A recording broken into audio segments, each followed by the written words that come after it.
Now, this video is about restoring a motorcycle gas tank, a very typical job that has to happen from time to time, especially if you have a little accident, which I think is what happened to this.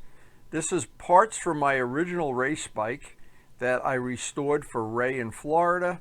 He had it for a few years. We had it up here for a year, and we did pretty much a total restoration on the paintwork. Now, I'm not sure exactly what happened to the tank. It had a little mishap. Needed some body work, some rough body work.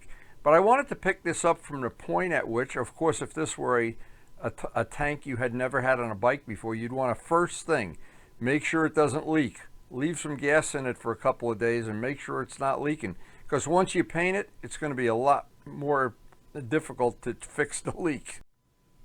So the first step was, and I went over the whole tank, finding any little spot. I had already repainted this several years before. Any little spot with Bondo and red lead that needed some fixing, as long as we're going to take the tank and do a total repaint on it, I guess we may as well do everything. And there was a lot of little spots that needed help, and using a power sander, using a block sand, using various grits of paper. The first thing to always have in mind is before this tank gets primed, get all this body work done. It's just easier to do it now.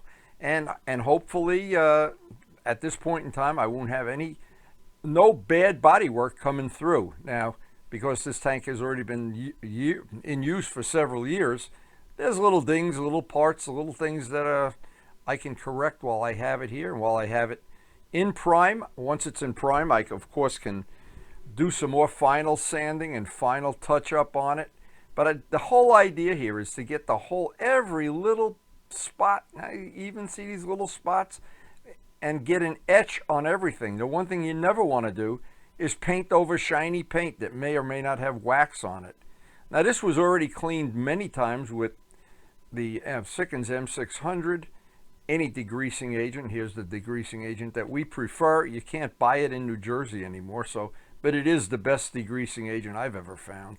Maybe you can buy it in your state.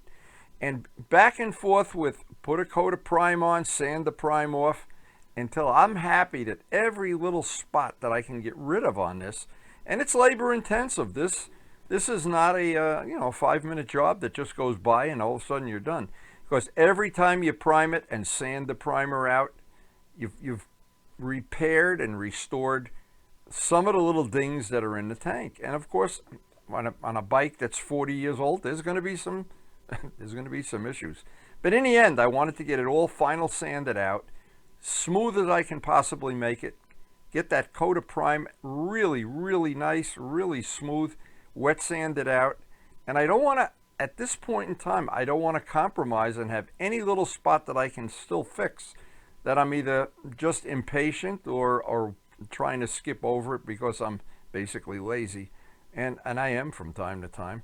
And anytime I start getting lazy about back and forth sanding, I go have a cup of coffee, come back, and I got a little more energy. Now, we had to get a whole new can of gold paint to do this touch-up. And in this case, I didn't know how much paint we were going to need because I originally, when I did this the first time, I remember I painted the gold first, which is always the best thing to do. And I wanted to have touch-up paint in case any of the other parts of this bike needed a restoration or repair somewhere down the road. This is a bike that's been in my family for more than 40 or 50 years. Yeah, 50 years. What am I talking? Between Ray and I, it's been in our family 50 years. So I wanted to do it right. And anywhere that we were going to have gold trim, it has the paint job that I used on all my Amar bikes in the 70s. And I wanted to replicate that paint job that it was on the original restoration that I did in '09. This is the second time I've restored this exact tank, in fact. But it doesn't really matter. A labor of love at this point in time, what I wanted to have is a final result that when it's done, it's as good as I can possibly make it, no matter how long it takes. And I made a little schematic of how I wanted to trim. I replicated it, and I took this off the original paint job so that I could replicate it when I laid out the tape. I tried to get an accurate center line down the middle of the tank. That was important. And then from that center line, I can work off to get the middle stripe exactly in the middle. And believe me, if it's off by even 1/8 of an inch, you walk away and it looks terrible and you want to cry. Getting everything off a center line that you see from the top of the bike, important. Now, lining up the paintwork for that box on the side, it's actually a double stripe. So I started with this outline that I wanted to have, then put the tape inside that would become the actual stripe. That second piece of tape will ultimately get removed and be the stripe. This is a double stripe and it's going to go around that whole piece. And again, all of the bikes that I had in Amarr had this exact black and gold paintwork on it with the very similar stripe and everything. So I wanted to keep that, since we're keeping this like an heirloom in the Straub-Bartnowski family. Now by pulling out that one piece of tape from the middle and leaving the others on there, when I take that tape off, that'll be a double, one thickness and a double thickness stripe. And that's kind of exactly what we had on the original bike. And it's very easy from this point on. Once that tape is on, get outside, get a coat of black. Now, luckily, I had plenty of black, the original black. And this is Bentley black. It's the blackest of the blacks you can buy. And I use this on anything that I paint that's black. I never try to get a black that has a little blue tint or a green tint or anything. And I've got it on some of the bikes that are in my collection right now have this paint on it, and it seems to work real nice for me. I like the final result. Now, I wet sanded out that black because I was really looking to get a really level, easy to buff out finish on this when I was done. And again, this is a very time-consuming thing to get every little detail, every little tape edge as nice as you can make it. And when you think about compromising the time you spend on something like this, it's always not worth it. So once I got a coat of black on there that I was happy with, and I always let it dry overnight. It's always a good idea, because when I pull that tape up, I'm going to use a hairdryer, and I want to warm the tank. It's in my favor. Anytime you're pulling tape up, it's in your favor to have the part warm and use a hairdryer. And never take it out of an ice cold garage on a winter day and pull up the tape, or you wind up risking pulling up the paint. Now, as this worked, once I warmed that up, the tape really came out really nice. But as I always stack the deck in my favor, heat the part with a hairdryer. And it's such a good tip to get that tape to come up real nice.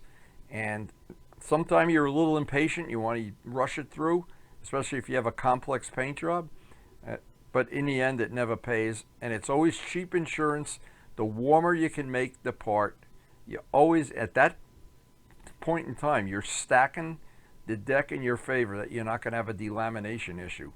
Another good tip is always let each coat of paint dry thoroughly. If you're not in a rush, if you're doing this and you have other bikes to ride, let it dry overnight.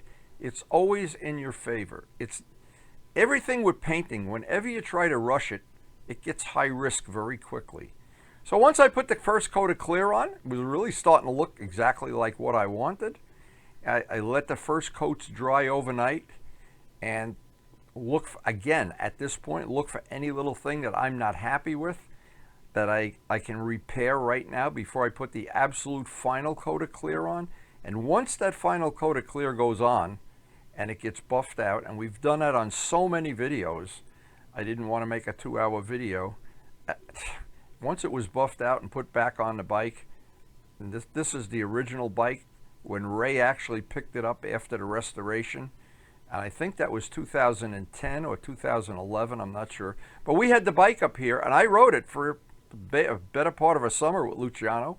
We were doing a lot of two-stroking back then. I had my yellow RD, and this just became every part of this bike that was restored, and it's got a little Bultaco fairing on it. And as I look back, this was such a labor of love, but so worth it. The reason is simple. Ray treasures this bike. His son Tim treasures it. It's going to be a family heirloom in our family collection, I should say that. And I just think, even just looking back at this time that I spent here, the definition is it was time well spent. And as always, it was a labor of two-stroke love.